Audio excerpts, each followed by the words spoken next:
Bonjour, bonsoir chez vous, en Afrique, en Asie, en Amérique, en Europe et partout dans le monde.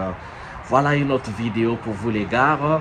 Merci d'être connectés à notre chaîne, votre chaîne en Afrique et en diaspora. Aujourd'hui, on va refaire un autre tour du côté du Burkina Faso.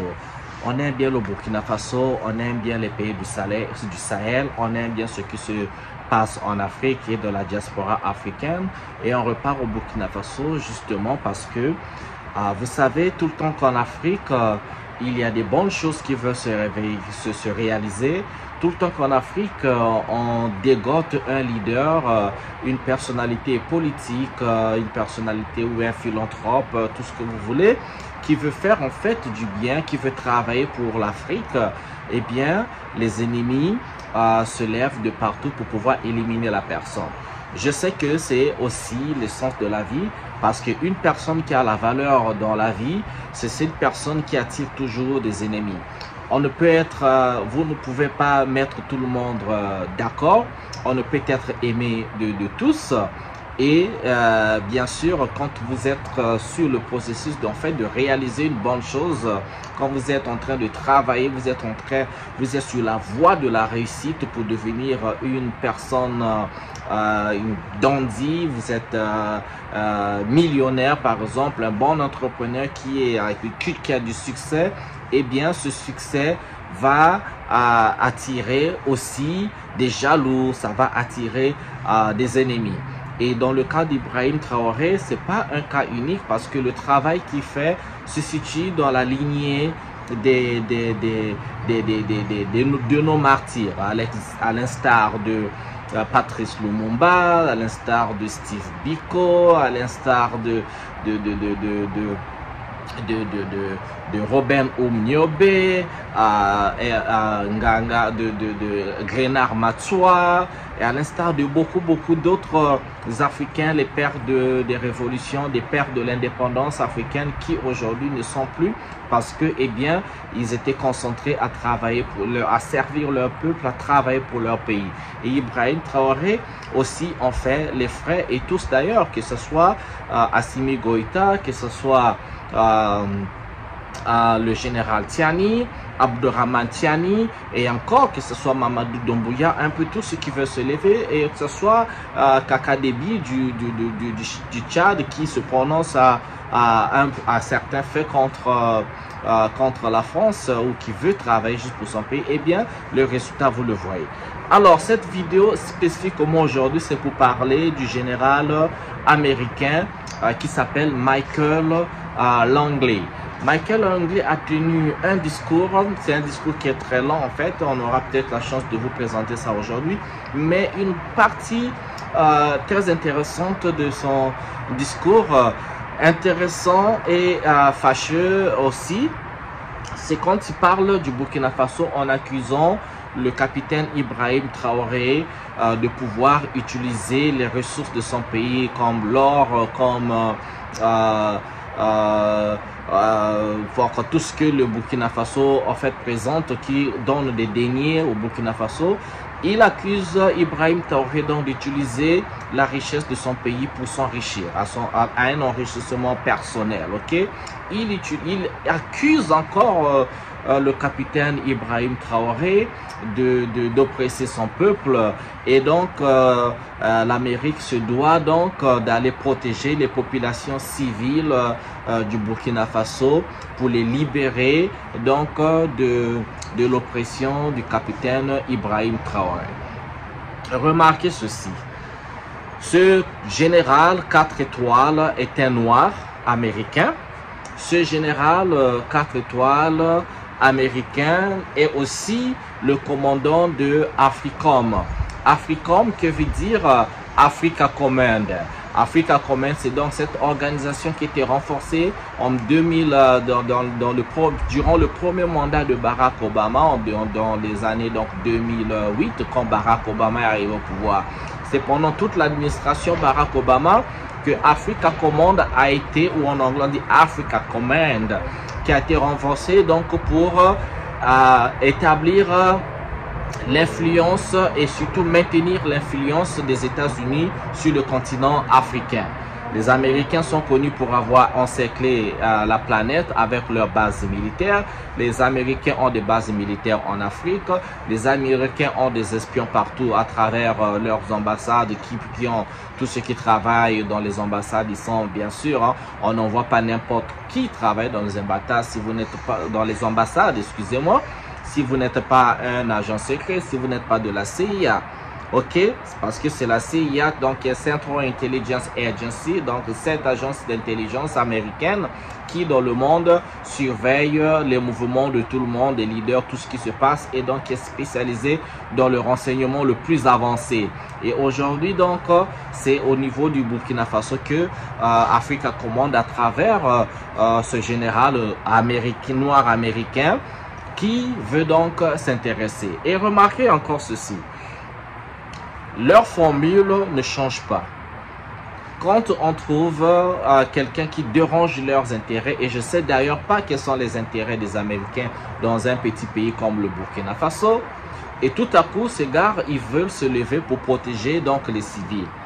Mais avant Ibrahim Traoré, où était donc ce général pour protéger les civils? Parce que nous savons que ça fait des années que les peuples du Burkina Faso traversent des situations économiques avant l'arrivée d'ailleurs du colonel, du capitaine Ibrahim Traoré.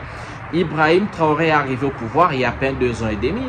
Et après donc que la population du Burkina Faso s'était soulevée pour faire partir leur président, celui qui donc a été parmi ceux qui ont fait partie, qui ont éliminé Thomas Sankara, donc à l'instar de le président, je suis même en train d'oublier son nom, ça fait bizarre. Il était pourtant l'ami inséparable de Thomas Sankara. Après la mort de Thomas Sankara, il a pris le pouvoir. Comment il s'appelle déjà? Ça n'a, j'ai une mémoire qui m'échappe là. Ah là là là là. Ouh là là, c'est pas possible là.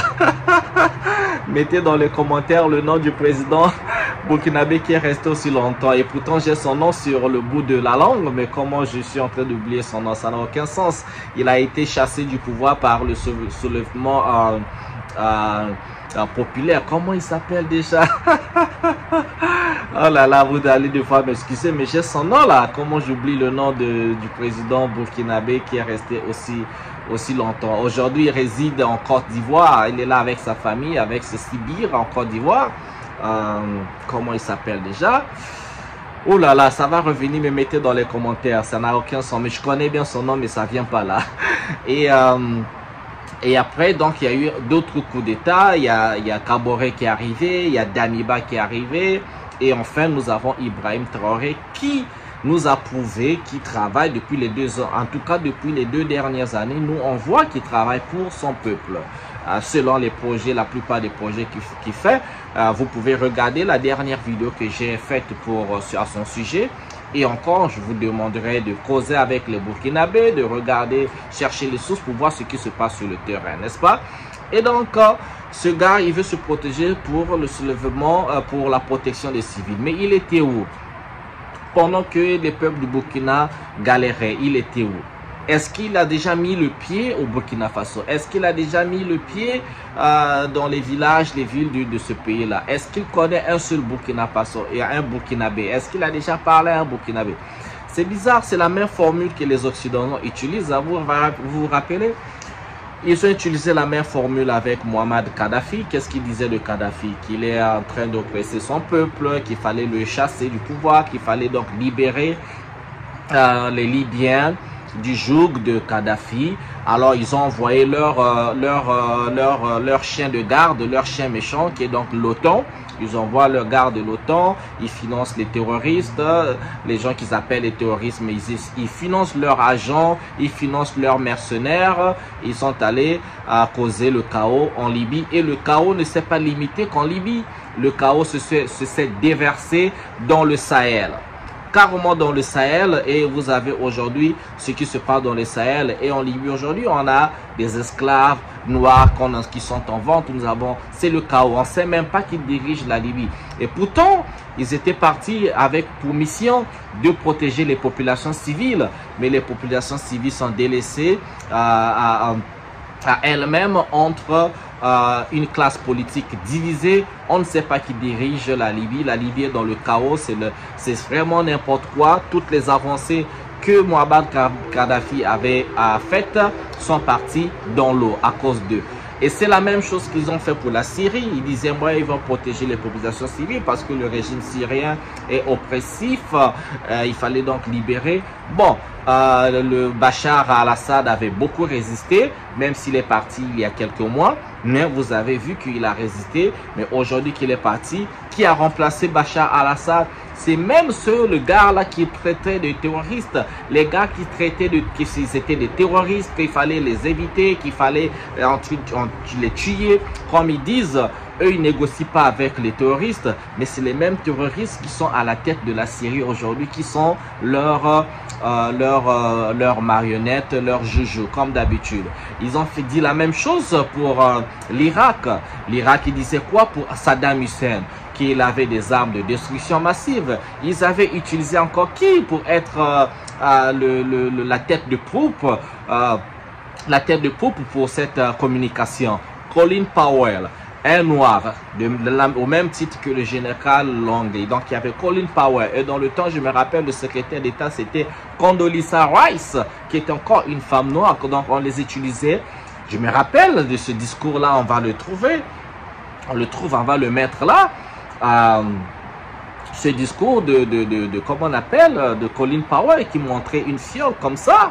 Il montrait une fiole que voilà, c'était la preuve qu'il y avait des armes de destruction massive en Irak. Mais après investigation, après qu'on a causé le chaos en Irak, après qu'on ait détruit l'Irak et qui jusqu'aujourd'hui souffre de remonter, il n'y avait pas d'armes de destruction massive et personne n'en a payé le prix. Toute cette guerre avec plus d'1 million d'Irakiens à tuer, personne n'a été coupable. Et ni George Bush, ni Tony Blair, ni aucun officiel occidental n'a été jugé, à qui on a porté plainte. Il n'y a jamais eu de justice. Tous ces secteurs sont dans le chaos. Et c'est la même chose avec l'Iran. L'Iran avait un président qui, dans le temps, qui s'appelait Mohamed Mossadegh, qui était même assigné à résidence jusqu'à sa mort, qui était un gars bien démocratique, aimé par son peuple. Mais ils ont fait la même formule. Ils utilisent la même formule pour tout ce qu'ils aiment pas, qui veulent travailler pour le peuple. On va dire oui, c'est des gens qui volent l'argent de leur pays, c'est des gens qui sont, les Français aiment utiliser le terme de bien mal acquis. Mais de quoi se mêle-t-on? Et ne peut-on pas laisser l'Afrique respirer? Ne peut-on pas laisser les Africains respirer? Ne peut-on pas arrêter d'utiliser les Noirs contre les Noirs? Et ce général, franchement... Alors, moi, le message ici va porter encore sur les Africains. Vous savez, unis, nous sommes forts, divisés, nous sommes faibles. La plus grande force de l'Afrique résidera toujours dans son union, dans son unité. Ok?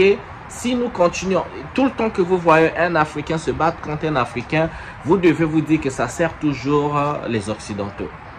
Si aujourd'hui, le Mali va se battre avec la Côte d'Ivoire, quels que soient les dégâts qui vont encourir, eh bien, ça sera toujours la fête des Occidentaux. Parce que c'est la France qui va se frotter les mains parce qu'elle reviendra en France pour contrôler les richesses. Les richesses du Mali, l'échappée, elle contrôle encore les richesses de la Côte d'Ivoire. Eh bien, s'ils ne contrôlent pas les richesses de la Côte d'Ivoire, les Ivoiriens pourront peut-être transformer leur cacao sur place et faire le chocolat et vendre le chocolat aux Occidentaux qu'ils en raffolent. Ils adorent le chocolat comme pas possible. Peut-être que notre cacao, notre café servirait peut-être à être transformé sur place, mettre du café pur dans des boîtes, dans des cartons et vendre là-bas parce qu'ils adorent le café comme pas possible. Non, mais je vous assure, les Occidentaux adorent les cafés. Il y a des cafétériens là-bas partout. La première des choses quand le matin ils se lèvent avant d'aller au boulot, c'est le café. Je vous assure. Il y en a avant même de brosser les dents, c'est le café. Ils adorent le café comme pas possible. Même nous qui cultivons le café en Afrique, vous savez, le Kenya spécialiste du café, au Brésil et partout. Mais on ne consomme pas le café comme eux. Ils ont un truc avec le café, c'est incroyable. Donc, c'est ça en fait. C'est ça qu'il faut comprendre, que aujourd'hui Ibrahim Traoré est visé. Parce que quand les Américains parlent, ils parlent pas pour rien. Ça veut dire qu'ils ont étudié la chose 1 année, 2 ans, 3 ans, depuis que le gars est arrivé au pouvoir. Ils sont en train de le regarder. Quand vous avancez trop, quand vous faites bien et qu'on parle mal de vous, c'est que vous êtes dans la bonne voie. Tout le temps que les Occidentaux mettent en marche leurs chiens civils, donc les médias occidentaux, pour parler du mal d'un leader africain, il faut dire que le leader est dans le bon. Comme disait quelqu'un, un leader africain, je me rappelle plus son nom, il disait, je pense qu'il était kenyan, il disait: le jour que vous entendrez les médias occidentaux parler du bien de moi, c'est que j'aurais vendu le pays. C'est comme ça qu'il procède. Aujourd'hui, c'est Ibrahim Traoré. Alors, je reviens encore pour parler aux Africains: protégeons nos leaders. Je peux parler aux Burkinabés: protéger Ibrahim Traoré. Il n'est pas parfait, personne n'est parfait, les gars. Personne n'est parfait. Tout ce qu'on le reproche, tout ce que on a fait, on a dit la même chose à Thomas Sankara, on a dit la même chose à Sékou Touré, à Patrice Lumumba. Il y a même un Congolais qui voulait le manger cru. Il y en a un Congolais qui voulait manger Patrice Lumumba cru. Vous en doutez? Regardons la vidéo de ce Congolais qui parle ce qu'il disait de Patrice Lumumba et ce que beaucoup de gens disent encore de Ibrahim Traoré. Regardons une seconde, on revient. Je suis tellement content, pas mal, hein? Je suis tellement content. Pourquoi vous êtes content? Parce que Lumumba est mort? Oui, sûrement. C'est tout à fait comme je vous ai dit la fois passée, hein, de la télévision, que si cet homme n'est pas mort, alors là on ne serait pas un peu sérieusement. Comme il est mort, je suis tellement content. Oui. Vous me voyez rigoler même parce que je suis tellement content. Mais ça vous embête pas qu'il était assassiné comme ça? Oui, sûrement, comme il est assassiné comme ça, si c'était dans mon avis. Si c'était vers moi, Emmanuel, je devrais même le manger. Hein? Si c'était chez moi, mais je devrais même la manger, comme on mange les chikwang. Hein? Qu'est-ce que vous croyez qu'il faut faire avec les lumumbistes? Avec les lumumbistes, si dans mon avis, si on les arrête, on peut les envoyer. Si j'étais à la place du chef de l'État ou si j'étais une autorité, mais je devrais le foutre tous à Bakwanga, alors on devrait le couper les oreilles. Et aujourd'hui on coupe l'oreille, demain on coupe les bras, le lendemain on coupe les jambes, on les laisse comme ça, de fin jusqu'à dès qu'ils mourra. Alors on les prend, on les met comme les statues, les squelettes. Voilà, ça c'est le Congolais qui voulait manger Patrice Lumumba cru comme on mange le chikwang, comme il le dit, c'est bien. Voilà là où nous en sommes. Et donc, nous devons comprendre que ces gens-là ne sont pas pour les intérêts de l'Afrique. Je m'en fous de quoi ce que pensent. Eux, ils sont pour leurs intérêts, ils sont pour la domination du monde. Ils veulent dire aux Africains, donner aux Africains la ligne de conduite. Nous ne sommes pas des Occidentaux, nous avons nos cultures, nous avons les valeurs. Les leaders africains doivent comprendre ce qui est bien pour les populations africaines, pour eux, pas pour nous, pas pour eux. Eux, ils ont leur culture, nous avons des cultures. Oui, nous pouvons être des partenaires, nous pouvons être des amis, on peut manger ensemble, mais on n'est pas obligé de vivre la vie selon les mêmes visions, selon les mêmes valeurs. Non, nous avons nos valeurs, nous avons nos langues, nous avons une façon de penser et ils ont leur façon de penser. Pourquoi ils pensent qu'ils veulent toujours imposer les choses, nous imposer, qu'ils veulent dominer? Il faut que ça s'arrête et cela ne pourra s'arrêter que si les Africains se mettent ensemble pour dire non. Parce que remarquez, les pays qui s'affranchissent, ils disent pas ça.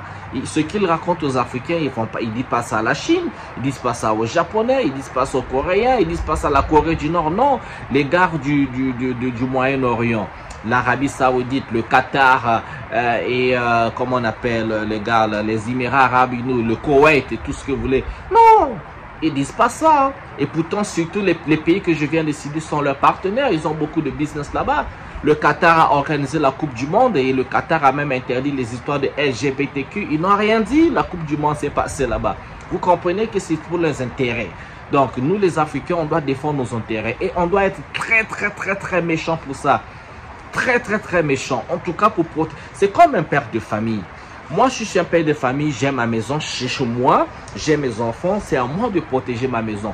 Je ne pourrais jamais accepter qu'un voisin quitte chez lui pour venir chez moi, imposer la ligne de conduite, me dire comment je dois élever, élever mes enfants. Ah non, un voisin ne peut pas rentrer chez moi ou aller dans ma chambre à coucher, dans ma cuisine, ouvrir mon réfrigérateur, se servir. Ah non, eh bien dans nos nations, c'est comme ça que ça devait être. Et la priorité devient être le bien-être de nos populations. Qu'est-ce qu'il y a d'aussi simple que ça? C'est ce que disent les panafricanistes, même si chacun d'eux a sa méthode. Mais le fond de la pensée, c'est ça. On veut l'indépendance financière de l'Afrique, l'indépendance économique, l'indépendance culturelle, sociale, que nous décidions de notre avenir par nous-mêmes. Les gars, s'ils veulent travailler avec nous, mais ce sera un partenariat. Mais nous sommes pro-africains d'abord, nous ne sommes pas anti, je sais pas quoi, ou pro, je ne sais pas quoi. Non, nous sommes africains. Le reste, vous êtes des amis, vous êtes des partenaires, même pas des amis. On n'a même pas besoin d'être des amis. On veut être des partenaires parce que, bon, eh bien, on s'échange les biens et services. Voilà, merci de m'avoir suivi les gars, c'était ma vidéo pour aujourd'hui. On se retrouve pour une autre vidéo, mais protégeons l'Afrique, soyons forts et toujours avec les réseaux sociaux, dénonçons ce genre de discours. Comme ça, eux, ils savent que les Africains sont prêts et les Africains ne gobent pas toutes leurs atrocités, leurs pensées criminelles. Nous ne sommes pas dedans, ok? Merci, allez, je vous souhaite le bonheur chez vous. Au revoir et on se retrouve à une prochaine vidéo. Ciao, ciao.